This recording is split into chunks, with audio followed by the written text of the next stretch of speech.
Hello bachcho, let's see this question. The question says if Sn is equal to summation r is equal to 1 to n, tr is equal to 1 by 6 n into 2n square plus 9n plus 13, then summation r is equal to 1 to infinity 1 upon r minus square root of tr equals. तो सबसे पहले देखते हैं इस question में हम क्या की कॉन्सेप्ट यूज करने वाले हैं एंड उसके बेसिस पे इस क्वेश्चन को कैसे सॉल्व करेंगे. सो यहाँ पे लिख लेते हैं let t1 t2 t3 and so on tn are in the series. तो यहाँ पे Sn जो होगा n टर्म्स का सम होगा, सो that is t1 plus t2 plus and so on tn.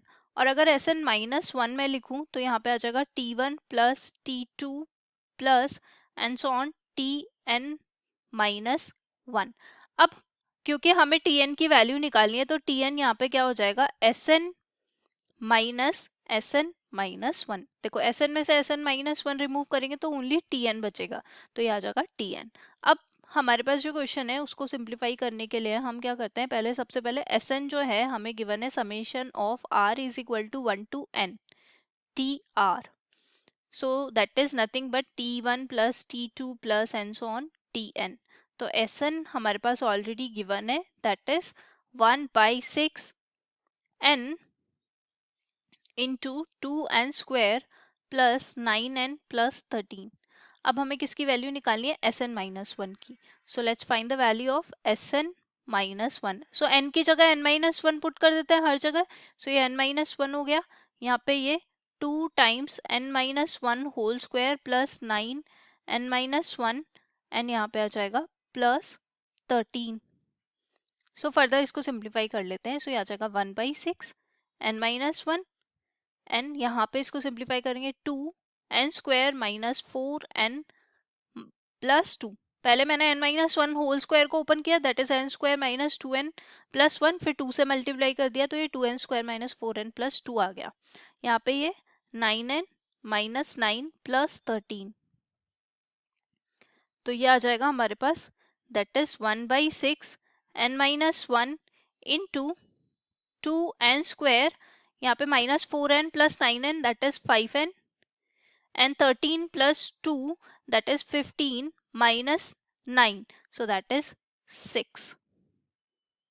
Further इसमें n माइनस 1 से मल्टीप्लाई कर देंगे, so Sn minus 1 is equal to 1 by 6 and यहाँ पे n से मल्टीप्लाई करेंगे, n माइनस 1 से मल्टीप्लाई करेंगे किसको, 2n square plus 5n plus 6 को. सो सबसे पहले n से मल्टीप्लाई कर देते हैं. So 2n cube plus 5n square plus 6n and then उसके बाद इसको माइनस 1 से मल्टीप्लाई कर देंगे. So 2n square minus 5n minus 6. Further इसको सिंप्लीफाई कर लेते हैं. सो 1 बाई 6 और 2n cube as it is, 5n square minus 2n square that is plus 3n square, 6n minus 5n that is n minus 6.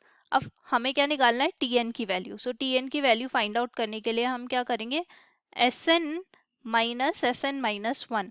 So Sn की value हमें question में given है, that is 1 by 6 n into that is 2n square plus 9n plus 13 N यहाँ पे है minus 1 by 6 2n cube plus 3n square plus n minus 6. अब यहाँ पे 1 बाई 6 कॉमन ले लेते हैं और बाकी की टर्म्स को मल्टीप्लाई कर देते हैं. सो ये 2n स्क्वायर 2n क्यूब हो जाएगा इनसे मल्टीप्लाई होके, ये 9n स्क्वायर प्लस 13n और यहाँ पे माइनस करेंगे टर्म्स को. So minus 2n cube minus 3n square minus n n plus 6. Further simplify कर लेंगे. सो 1 बाई 6 2n क्यूब से कैंसिल आउट हो जाएगा, 9n square minus 3n square that is 6n square, 13n minus n that is 12n and यहाँ पे plus of 6. So 6 common ले लेंगे. सो 6 by 6 और ये हो जाएगा n square plus 2n plus 1. सो ये कैंसिल आउट हो जाएगा और ये tn हमारे पास बन जाएगा n प्लस 1 का स्क्वायर. अब जो हमें वैल्यू फाइंड आउट करनी है वो देखो हमें क्या वैल्यू फाइंड आउट करनी है, that is summation r is equal to 1 to infinity 1 upon, लिख लेते हैं यहाँ पे summation r is equal to 1 to infinity, यहाँ पे 1 टू इन्फिनिटी एन यहाँ पे है 1 upon r into square root of T R which is equal to summation r is equal to 1 to infinity 1 upon r, और T R की value हमें निकालनी है तो इनकी जगह हम r पुट कर देंगे, so square root of r plus 1 square, and further इसको लिख सकते हैं summation r is equal to 1 to infinity 1 upon r into r plus 1। अब इसको कैसे सेपरेट करेंगे, इसको ऐसे लिख सकते हैं summation r is equal to 1 to infinity 1 upon r plus 1 upon r minus 1 upon r plus 1। Further जब हम इसका एलसीएम लेंगे तो r plus 1 minus R, so that is 1 upon r into R plus 1 ही आएगा, यानी कि यही टर्म आएगी।